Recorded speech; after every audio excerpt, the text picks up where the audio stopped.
तो दोस्तों शज़ाम 2 के कॉमिक कॉन ट्रेलर ने हम फैंस के होश उड़ा दिए हैं। पर हैरानी की बात यहाँ ये है कि इसमें दिखने वाले विलन्स हमने कॉमिक्स में नहीं देखे। ये ट्रेलर भरा हुआ है शज़ाम फैमिली, एटलस की बेटियाँ, यूनिकॉर्न्स और ड्रैगन से। और यहाँ बहुत कुछ हो रहा है। बच्चे बड़े हो चुके हैं, फैमिली को बच्चों की पावर्स के बारे में पता चल गया है और एज़रा मिलर के फ्लैश का यहाँ फेस भी छुपा दिया गया है ताकि बच्चे डर ना जाएं। पर ओवरऑल ये ट्रेलर बता रहा है कि ये मूवी कितनी ज़बरदस्त होने वाली है। हेलन मिरीन और लूसी लिू यहाँ विलन है और दुनिया इधर से उधर हो रही है और ऐसा लग रहा है कि शज़ाम फैमिली का कोई मेंबर बड़ी मुसीबत में है। इन सब के ऊपर एक हल्का फुल्का हिंट यहाँ इस बात का भी है कि स्नाइडर का डीसी में रीस्टोर हो चुका है। तो आइए इन सभी डिटेल्स के बारे में डिटेल में बात करते हैं। तो दोस्तों मैं हूं मंसना और आज मैं डिटेल ब्रेकडाउन करने जा रहा हूं Shazam fury of the gods के ऑफिशियल ट्रेलर का। तो स्पॉयलर्स का ध्यान रखते हुए चलिए शुरू करते हैं। सैन डिएगो कॉमिक कॉन में मार्वल ने प्रोजेक्ट्स पर प्रोजेक्ट अनाउंस करके धूम मचा रखी थी, पर वहीं डीसी ने कुछ ही मूवीज की बात करी पर वो थे ऑसम। ब्लैक एडम के स्नीक पीक ने फैंस को हिला के रख दिया और शज़ाम 2 के ट्रेलर ने हमें हैरान कर दिया क्योंकि किसी को नहीं लग रहा था कि गेम ऑफ थ्रोन्स अभी भी चल रहा है। तो ट्रेलर शुरू हो रहा है शज़ाम यानी कि बिली बैटसन की थेरेपी के साथ। अब शज़ाम और बाकी सुपर हीरोज में फर्क ये है कि शज़ाम असली में बच्चा है, बिली बैटसन, जबकि बाकी सुपर हीरोज बच्चे नहीं हैं। तो एक बच्चे के पास इतनी ज़बरदस्त पावर्स और रिस्पॉन्सिबिलिटी होना उसके दिमाग को ख़राब तो करेगी ही, प्लस ऑब्वियसली उसके जैसे सुपर हीरोज बाहर एग्जिस्ट करते हैं तो उसे लग रहा है कि उसके होने का फ़ायदा ही क्या है। अब यहाँ बिली फ्लैश, एक्वामैन और बैटमैन को मेंशन करता है, जहाँ फ्लैश और बैटमैन के मोमेंट्स जो हमें ट्रेलर में दिखे वो लिए गए हैं जैक स्नाइडर की जस्टिस लीग से, ना कि जॉस व्हीडन की। हालांकि डीसी के चीफ क्रिएटिव ऑफिसर जिम ली ने कंफर्म कर दिया कि डीसी का कोई प्लान नहीं है स्नाइडरवर्स को रिस्टोर करने का। फिर इन लोगों को ट्रेलर में ना व्हीडन कट की फुटेज यूज़ करनी चाहिए थी। पर एक और नोटिस करने वाली बात यहाँ ये भी है कि फ्लैश की शक्ल हमें नहीं दिखाई गई। वार्नर ब्रोस ने फ्लैश के एक्टर एज़रा मिलर से अपने सारे रिश्ते खत्म कर दिए हैं, पर तब भी फैंस को ये जानकर खुशी होगी कि द फ्लैश अगले साल रिलीज होगी ही। हालांकि डीसी ने बैटगर्ल प्रोजेक्ट को शेल्व कर दिया है। वापस आए ट्रेलर पर तो बिली यहाँ सुपरमैन की बात नहीं कर रहा, जबकि सुपरमैन से वो मिल चुका है और इसकी पावर ऑलमोस्ट सुपरमैन जैसी ही है। पर ये सब वो कह रहा है एक पीडियाट्रिशियन से, जिसके ऑफिस में एनाबेल डॉल होने का कोई सेंस नहीं बन रहा। पर क्योंकि इस मूवी को डायरेक्ट करने वाले डेविड सैनबर्ग ने एनाबेल क्रिएशन भी डायरेक्ट करी है तो उनका अपने पिछले प्रोजेक्ट को एक पीडियाट्रिशियन रूम में कॉल बैक करना तो बनता ही है। ऐसा उन्होंने पिछली मूवी में भी किया था। इन सब के ऊपर यहाँ कई सारे डीसी ईस्टर एग्स आपको दिख ही रहे होंगे, जैसे वंडर वुमन, बैटमैन और स्टारो। पर यहाँ रॉबिन और ग्रीन लैंटर्न टॉय भी है, जबकि अर्थ के स्पेस सेक्टर का ग्रीन लैंटर्न अभी तक हमें दिखाया नहीं गया है। मूवी का थीम अभी भी फैमिली ही है, जो कि बिली कह रहा है कि उसे समझ आया फास्ट एंड फ्यूरियस मूवीज से। पर मैं गारंटी लेता हूँ कि फैमिली डायनामिक शज़ाम मूवी में बहुत बेहतर दिखाए गए हैं। हालांकि क्या बिली ब्लैक एडम को देखकर समझ नहीं जाएगा कि उसने उसे फास्ट फ्रेंचाइजी में भी देखा है, प्लस इसी मूवी में दिखने वाले कुछ एक्टर्स फास्ट सागा का पार्ट रह चुके हैं। तो जहाँ पिछली मूवी में बिली को असली मतलब समझ आया था फैमिली का, कि ब्लड रिलेशन किसी को फैमिली नहीं बनाता बल्कि अफेक्शन फैमिली बनाता है, वही हम इस ट्रेलर के एक शॉट में बिली को उसकी फॉस्टर माँ के साथ भी देख सकते हैं।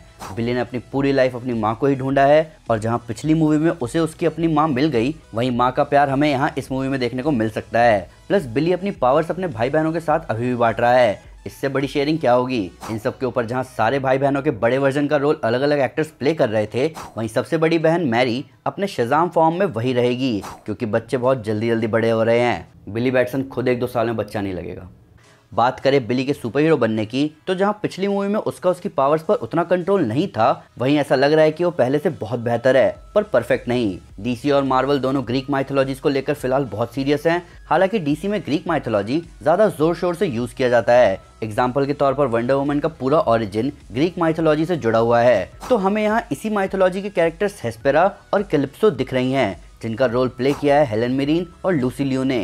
ये एटलस की बेटियां हैं। मूवी में रेचल ज़ेगलर भी कोई इंपॉर्टेंट रोल प्ले कर रही हैं, पर इस रोल का नाम यहाँ नहीं लिया गया है। हालांकि कुछ रूमर्स के हिसाब से वो अथीना का रोल प्ले कर रही हैं, पर अभी कुछ कंफर्म नहीं है। इन सब के ऊपर डीसी कॉमिक्स में हम एटलास को तो देख चुके हैं, पर उनकी बेटियों की चर्चा कहीं नहीं की गई। इन कैरेक्टर्स को राइटर्स ने अपने हिसाब से ही इस मूवी में ऐड किया है। हमें विज़र्ड शज़ाम फिर से इस मूवी में दिखेंगे, जबकि पिछली मूवी में वो स्नैप का शिकार हो गए थे। मैं मजाक कर रहा हूँ, पर हमने उन्हें धूल बनते देखा ही था। हालांकि ऐसा लग रहा है कि इस मूवी में वो इस जगह कैद हैं। ग्रीक माइथोलॉजी में जब प्रोमीथियस गॉड से फायर चुराकर इंसानों को दे देता है तो गॉड्स उसे पनिश करते हैं। यहाँ ऐसा ही लग रहा है कि विज़र्ड शज़ाम ने गॉड्स की पावर्स को इंसानों को दे दी है और इसलिए गॉड्स उसे पनिश कर रहे हैं। विज़र्ड शज़ाम बिली को 6 भगवानों की पावर्स देता है, तो शायद इस वजह से उन भगवानों की पावर्स थोड़ी कम हो गई हों। प्लस ऐसा लग रहा है कि हेस्पेरा और कैलिप्सो इन पावर्स को वापस लेने आ रही हैं, इसीलिए हम इन्हें विज़र्ड शज़ाम का स्टाफ चुराते हुए भी देख सकते हैं, जिसे वो वापस जोड़कर यूज भी कर रही हैं। और आगे के शॉट में बिली की पिटाई करने के साथ साथ फिलाडेल्फिया के एक स्टेडियम की बैंड भी बजा रही हैं, जिसका इफेक्ट पूरी सिटी पर दिख सकता है। बात करें फ्रेडी की, तो फ्रेडी हमें ट्रेलर में रेचल ज़ेगलर की कैरेक्टर के साथ कई जगह दिखा है, बस एक शॉट में वो दोनों खतरे में भी हैं, पर दूसरे शॉट में वो अपनी फैमिली के साथ नहीं है, शायद वो कैद में हो और शज़ाम फैमिली उसे रेस्क्यू करे। रेचल ज़ेगलर की कैरेक्टर यहाँ बहुत पावरफुल दिख रही है, जो कि अपनी पावर से सब कुछ इधर उधर कर सकती है, पर शायद उसके कैरेक्टर में कोई चेंज आए और वो शज़ाम फैमिली की साइड हो जाए। अब आते हैं इंपॉर्टेंट चीज़ों पर। ड्रैगन्स, मूवी में ड्रैगन्स हैं। स्टैटिस्टिक्स कहते हैं किसी भी लाइव एक्शन प्रोजेक्ट में ड्रैगन दिखने से उसके हिट होने के चांसेस बढ़ जाते हैं, तो ये ड्रैगन हमें फुल गेम ऑफ थ्रोन्स वाली वाइब दे रहा है। हालांकि इस ड्रैगन के साथ साथ हमें इस मूवी में और भी कई सारे मिथिकल बींग्स दिखेंगे, जिनके बारे में हमें पिछले साल आए फैंडम टीजर में बताया गया था, जिनमें से इन सुपर ऑसम यूनिकॉर्न्स को अपन यहाँ देख भी रहे हैं। पिछली मूवी में भी हमें कई सारे CGI कैरेक्टर्स दिखे थे, पर ये मूवी पिछली मूवी का भी जबरदस्त अपग्रेड लग रहा है। पिछली मूवी में आई ट्विस्ट, उसमें दिखने वाले इमोशंस और उसका क्लाइमैक्स जबरदस्त था, पर ये मूवी हमें नए लेवल का शज़ाम एक्शन दिखाएगी। तो दोस्तों, ये था breakdown Shazam fury of the gods के ऑफिशियल ट्रेलर का।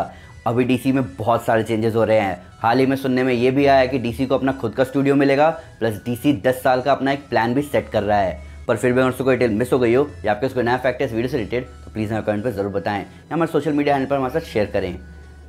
हम हर जगह हैं। तो दोस्तों, अगर आप DC के बारे में डिटेल में जानना चाहते हैं तो मैं आपको हमारी इनजस्टिस गॉड्स अमंग अस कॉमिक सीरीज रेकमेंड करूंगा। साथ ही साथ अगर आपको वीडियो पसंद आए तो इस वीडियो को लाइक और शेयर जरूर करें, और ऐसे कई सारे सुपर कंटेंट के लिए हमारे चैनल को सब्सक्राइब करना ना भूलें। Thank you guys, this is Aman Sinha and you are super super. Piece.